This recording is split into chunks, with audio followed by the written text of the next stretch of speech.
now we know where we're going. Did you get that about those snakes? I don't mind Japs, but snakes.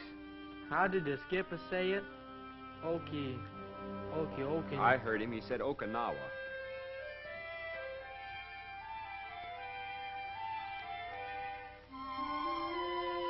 You know, they say this place looks like the country around Frisco. Yeah, but the people look like Japs. Frisco? They don't like it up in San Francisco when you call it Frisco. Spent my honeymoon up there. Drove up from L.A. Made it in 8 hours. 400 miles. 8 hours? What was holding you back? I used to make it from Buffalo to New York in 6 flat. That's 370 miles with hills. 370 miles. Why, right here we're closer to Japan than that. We're just 325 miles from their home office. 225 miles. You heard him. That's what the old man said. 325 miles. Boy, that's closer than Milwaukee to St. Louis. I always felt pretty safe in St. Louis.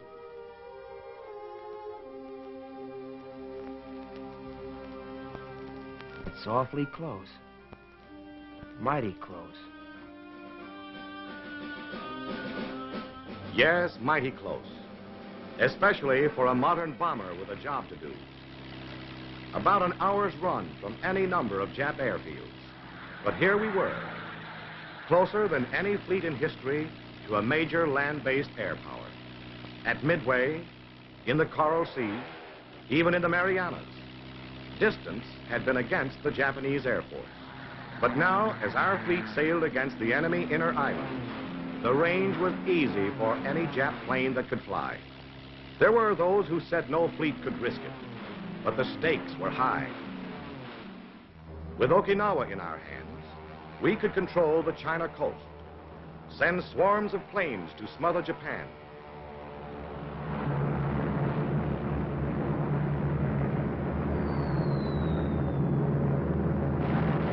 We were reaching for the throat of an empire. The risk must be taken.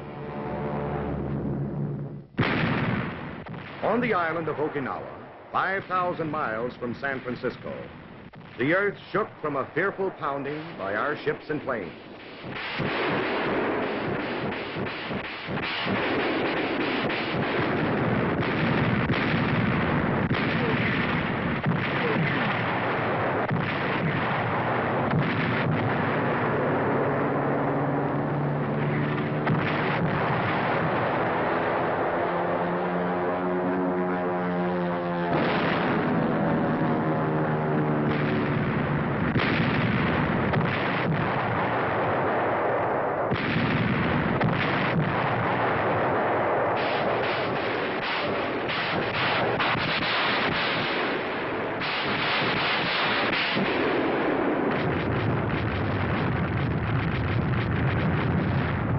To the south, our British allies were hurling their naval might at the bypassed fortress of Formosa.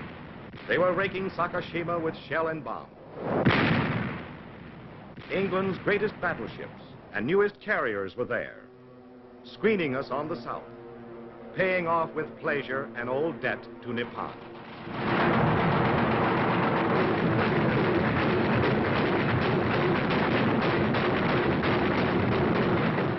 On the northern flank, Admiral Mark A. Mitcher's tireless Task Force 58 stepped up its 2-week-old aerial assault on Kyushu and the enemy home islands.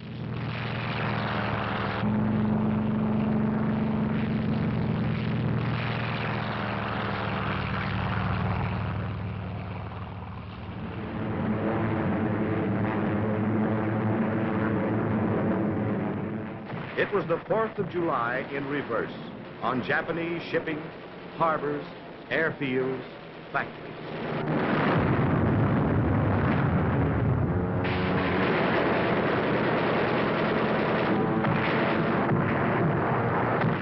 There's a Jap carrier in trouble.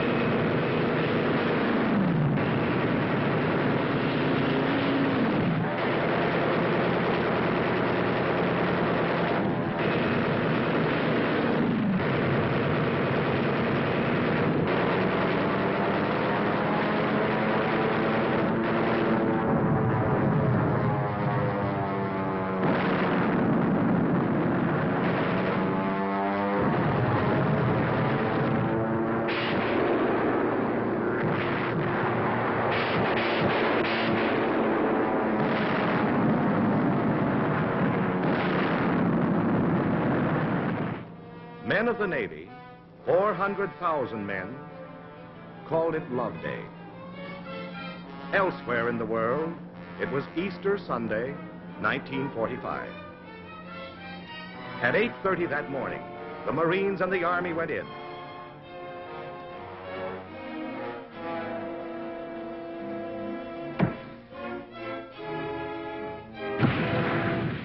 $100,000 Yanks were rattling the lock on Japan's front door.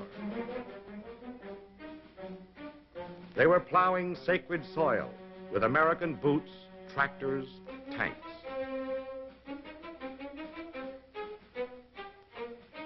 The first 7 days were battling, mysteriously quiet. Ashore, Army and Marines pushed steadily forward, looking for an enemy which had vanished. On the 1,400 ships supporting the invasion, men waited at their battle stations and waited. We knew the blow would come, but how and when?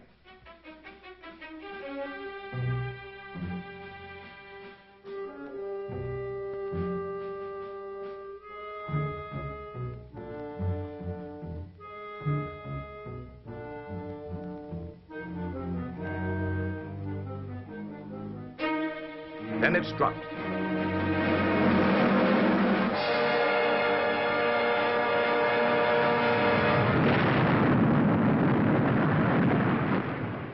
They call it kamikaze, meaning the divine tempest. We call them suicide planes, manned by pilots wearing the ceremonial red sash of the kamikaze corps. They specialize in one-way trips. Their destination, the deck or hull of any American ship onto which plane, bombs, burning gasoline, and red-sashed pilot can crash.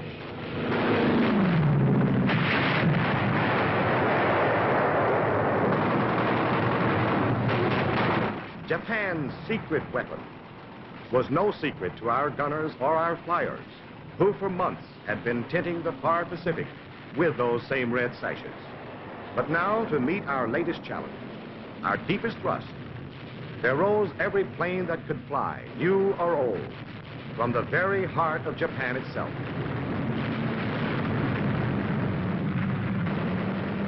16-year-olds, still in aviation schools, were given their wings, a sash, and a mission. It was a maniacal, all-out effort to smash our sea power, isolate our troops on Okinawa. It was desperation. It was suicide. But it would be the pattern from now on to the very finish. A struggle between men who want to die and men who fight to live.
He's hit, but he's still heading for the target.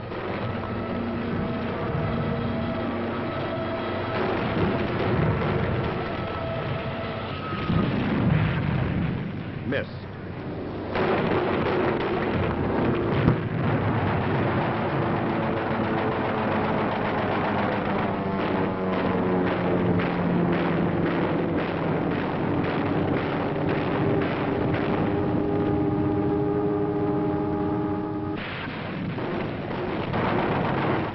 Night it went on. Hundreds of land-based planes streaked low over the sea at our carrier.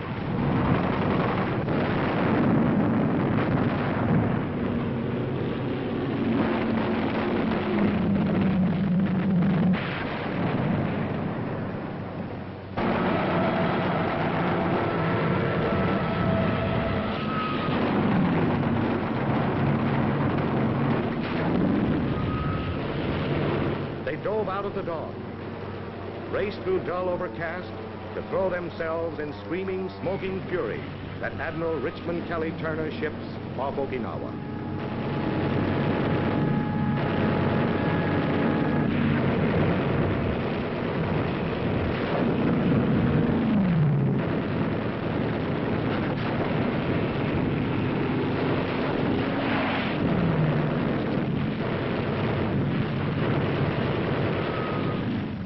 Again, the old battleships were there, and new ships of the line.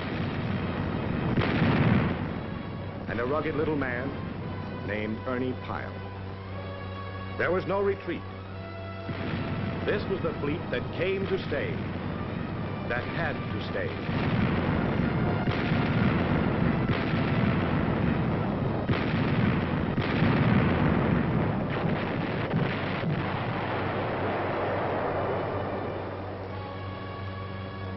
Had to stay because the men that the Navy landed needed tons of steel from Navy guns. Even as we beat off fresh waves of Jap planes overhead, the big guns of the fleet smashed enemy strongholds miles away.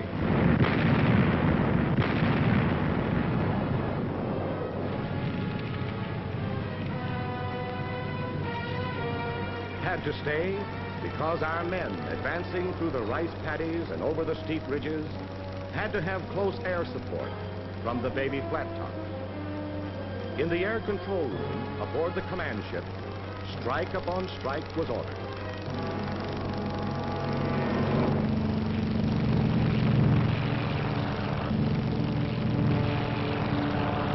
Then the Navy and Marine flyers laid down precise, deadly rocket fire to help make the next 50 yards of advance less costly.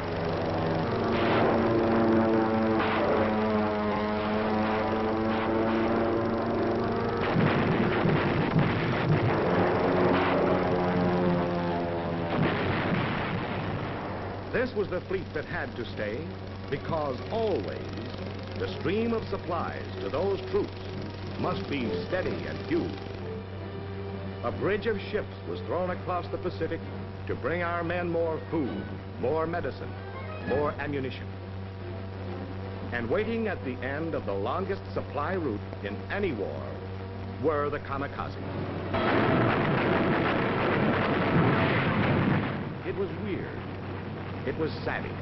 This was a fleet fighting like infantry, punching away at the enemy. Only there are no foxholes in the ocean.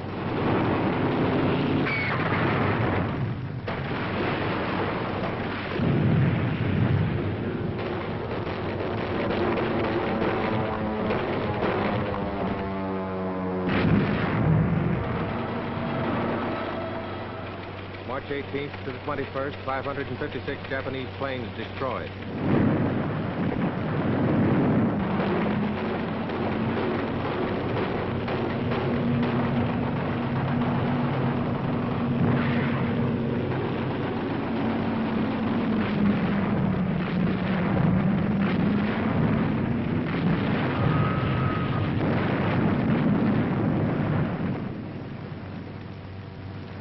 Men fought without sleep. Some fought with guns. Some with axes, torches. Some with fire-smothering foam.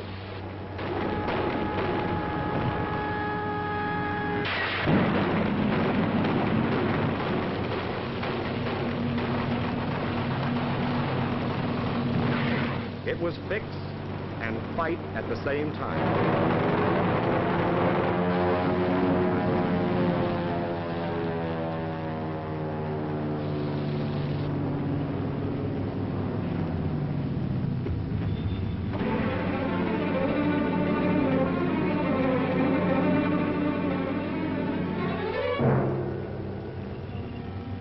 Many fell at their battle stations, and some were buried.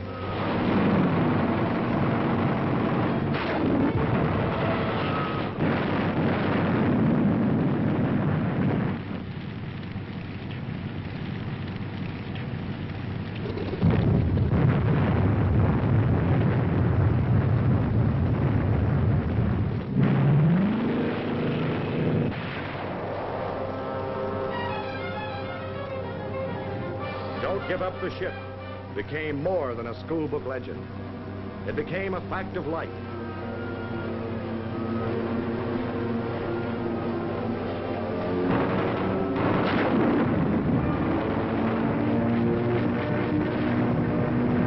April 13th brought more planes and shocking news. Between attacks, weary men, afloat and ashore, paid honor to the beloved figure in the blue Navy cloak, said farewell to the father of the modern American Navy.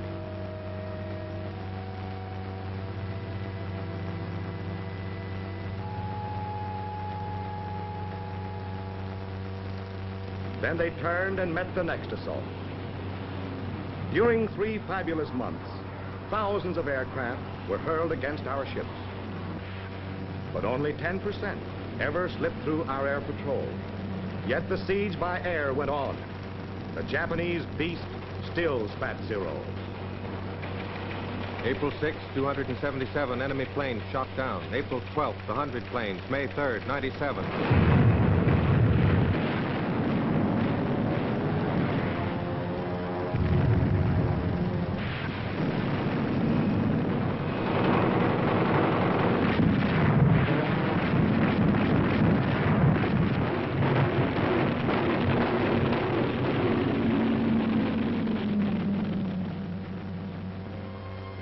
In the early gray hours of the morning watch on May 9th, the great news came.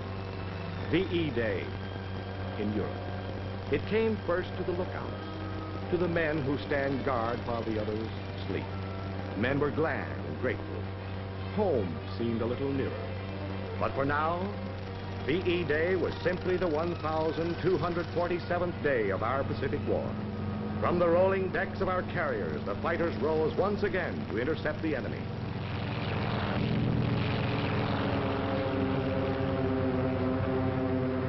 On the cruisers and destroyers and battleships, our heavy batteries once more leveled against the Jap-studded hills of Okinawa. The barking 20s and 40s sent streams of fiery lead into the world's last alien sky. May 12th, 164 Jap aircraft down. June 3rd, 45. June 6th, 67. June 8th, 30.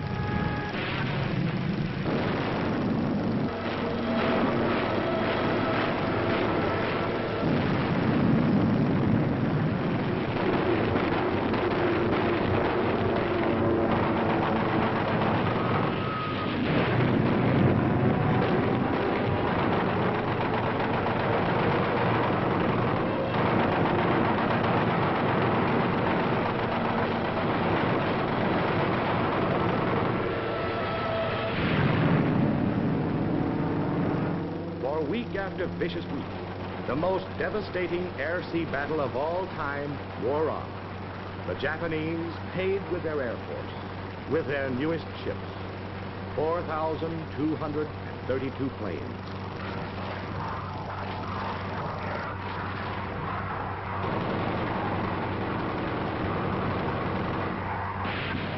The fleet that came to stay paid a price too. But our men, our ships, our planes took everything the land could throw at the sea and handed it back double. The question, could a fleet stand up against the massed fury of land-based planes, got an emphatic answer from the men who fight to live, from the fleet that came to stay.